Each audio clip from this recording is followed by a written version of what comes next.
Hello dear student, आज हम लोग एक न्यू क्लास अपनी स्टार्ट करें न्यू टॉपिक पर। और वो हमारे पास जो टॉपिक है वो है अर्थमेटिक प्रोग्रेशन। अर्थमेटिक प्रोग्रेशन यूं तो आपके पास सीक्वेंस एंड सीरीज होता है। सीक्वेंस एंड सीरीज इससे रिलेट करता है। लेकिन अभी हम 10th क्लास में सीधे अर्थमेटिक प्रोग्रेशन पढ़ाते हैं और अर्थमेटिक प्रोग्रेशन पढ़ते हैं। अर्थमेटिक प्रोग्रेशन है क्या, इसको आपको समझना होगा।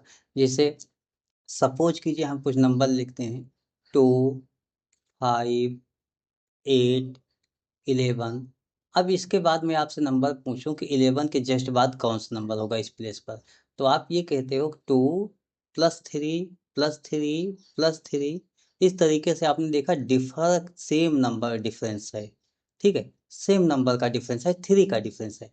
इसमें +3 ऐड किया, इसमें भी +3 ऐड किया, इसमें भी +3, तो यहाँ भी +3 होना चाहिए। मतलब सेम तरीके से ही एक कंटिन्यूअसली नंबर होना चाहिए। तो आप यहाँ कहते हो कि 11 +3 14 होना चाहिए। अगला नंबर अगर मैं पूछूं तो यहाँ +3 करके 17 बोल दोगे, फिर अगला मैं पूछूं 20 आप बोल दोगे, इस तरीके से। सपोज कीजिए मैंने ऐसे नंबर दूसरा लिख लिया एक 6।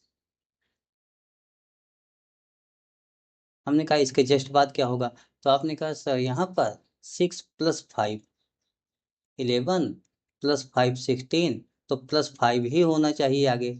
और +5 करके 21 होना चाहिए। इसके बाद भी अगर मैं पूछूं तो +5 आप और ऐड कर दोगे। ऐसे आप सेम नंबर बोल रहे हो।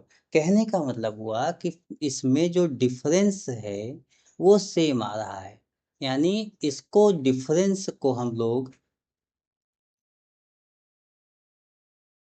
देखिए डिफरेंस सेम आ रहा है, इसी को हम लोग कहेंगे कॉमन डिफरेंस। हम इसको कॉमन डिफरेंस कहेंगे। और बात यहाँ पर आई कि जैसे हम क्या देखते हैं कि ये फर्स्ट वाला नंबर हुआ, दिस सेकंड नंबर हुआ, थर्ड नंबर हुआ, फोर्थ, फिफ्थ, सिक्स, सेवन्थ। ऐसे आपके पास नंबर होते हैं। तो इसको first number, second number, third number ऐसे बोलेंगे। तो इसको टर्म बोलेंगे, first term, second term, third term, fourth term, इस तरीके से। अब आप यहाँ समझिए, सपोज कीजिए हमारे पास फर्स्ट टर्म A1 हो जाए, सेकंड टर्म को आप क्या लिखोगे A2, थर्ड टर्म को A3, फोर्थ टर्म को A4, फिफ्थ टर्म को A5, इस तरीके से। तो ये क्या है, ये सभी टर्म हैं। ठीक है, first term, second term, third term ऐसे बोलोगे। देखिए हम लोग कहते हैं ए को फर्स्ट टर्म, फर्स्ट टर्म। और डी को कह लेते हैं कॉमन डिफरेंस, कॉमन डिफरेंस। इस तरीके से ए और डी कह दिया। अब आप देखो आपका फर्स्ट टर्म क्या होगा, A1। फर्स्ट टर्म क्या होगा, आप कहोगे ए होगा। जब मैं कहूँगा A2 क्या होगा, तो आप ये बोलोगे कि फर्स्ट टर्म में आप डी ऐड कर लो, कॉमन डिफरेंस ऐड कर लो। देखिए फर्स्ट में टी 3 कॉमन डिफरेंस था, 5 में 3 कॉमन डिफरेंस था, या इसमें 6 में 5 कॉमन डिफरेंस था। तो यहाँ भी कॉमन डिफरेंस हम ऐड कर लेंगे, A+D हो जाएगा। जब मैं कहूँगा थर्ड टर्म क्या होगा, तो आप बोलोगे A+D है, इसमें एक डी और ऐड कर लो। अब आपके पास रिजल्ट क्या मिल गया, A+2D। ऐसे में फोर्थ टर्म की बात करूं क्या होगा, तो आप बोलोगे A+2D इसके पहले है, और इसमें एक डी और ऐड कर लो। ये इस तरीके से A+3D हो गया। कहने का मतलब हुआ यहाँ से आपने क्या देखा कि आपकी जो सीक्वेंस है वो इस तरीके से बन रही है, A+D, A+2D, A+3D, कॉमा, ऐसे करके आपके पास एक सीक्वेंस बन रही। यहाँ पर आपने क्या देखा है कि इसको हमने फर्स्ट टर्म बोल दिया A1, दिस A2 है सेकंड टर्म, यहाँ पर A3 है, और इसमें A4 है। इस तरीके से हमारे पास टर्म होते हैं। तो इन सबको आप टर्म बोलोगे, इन सबको। इसका मतलब हुआ ए अलग से एक टर्म हुआ, A+D टर्म हुआ, A+2D एक टर्म हुआ, A+4 3D फोर्थ टर्म हुआ। ऐसे आपके पास टर्म होते हैं। और ए क्या होता है, first number, first term. D क्या होता है? Common difference. यहाँ पर ये नोट करना है, आप लोग हमेशा नोट करना कि डी क्या हो सकता है। डी पॉजिटिव नंबर हो सकता है, निगेटिव नंबर हो सकता है, और जीरो भी हो सकता है। मतलब डी कोई भी नंबर हो सकता है। तो ये बातें आप याद रखिएगा।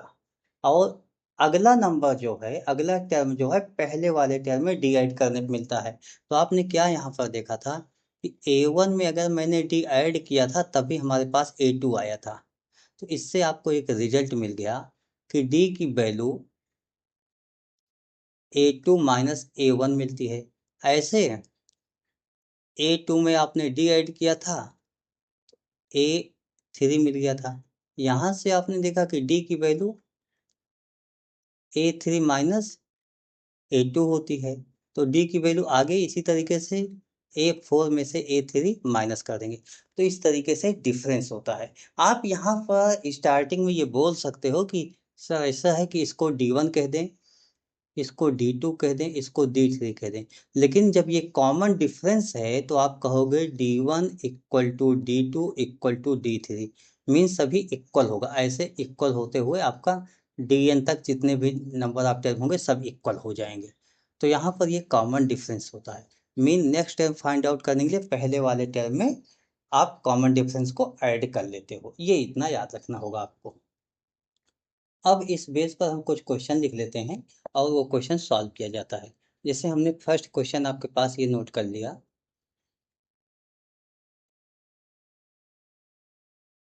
देखिए फर्स्ट क्वेश्चन हमारे पास क्या होता है। इफ 1/3, 5/3 एंड 9/3, 13/3 इक्वल टू इस तरीके से है। और ये आपको ये बताना है कि फर्स्ट टर्म और कॉमन डिफरेंस इसमें क्या है। If this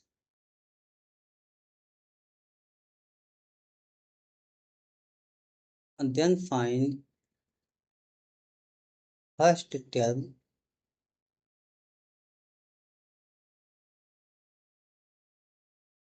and common difference.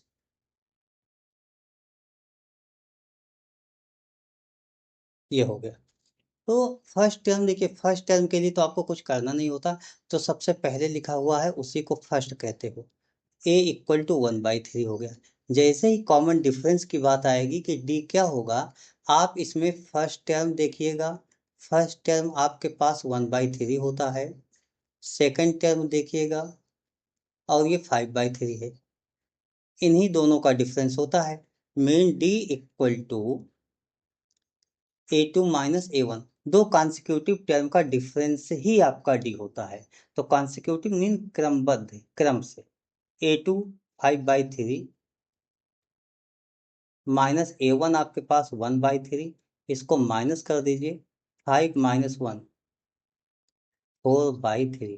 तो ये 4/3 आपके पास आ गया। इस तरीके से ये आपका कॉमन डिफरेंस डी हो गया। तो आंसर में आप क्या लिखोगे? आंसर में ये लिखोगे therefore A equal to 1/3 and D equal to 4/3। ये आपका आंसर आ जाएगा। एक और क्वेश्चन लिखते हैं।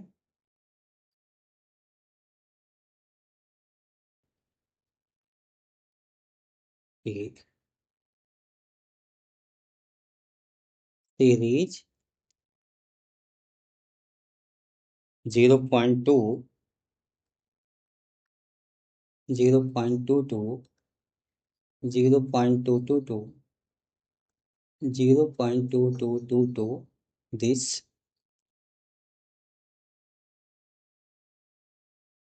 is an AP question mark. मतलब ये AP सीरीज होगा कि नहीं। If yes, if yes then find first term and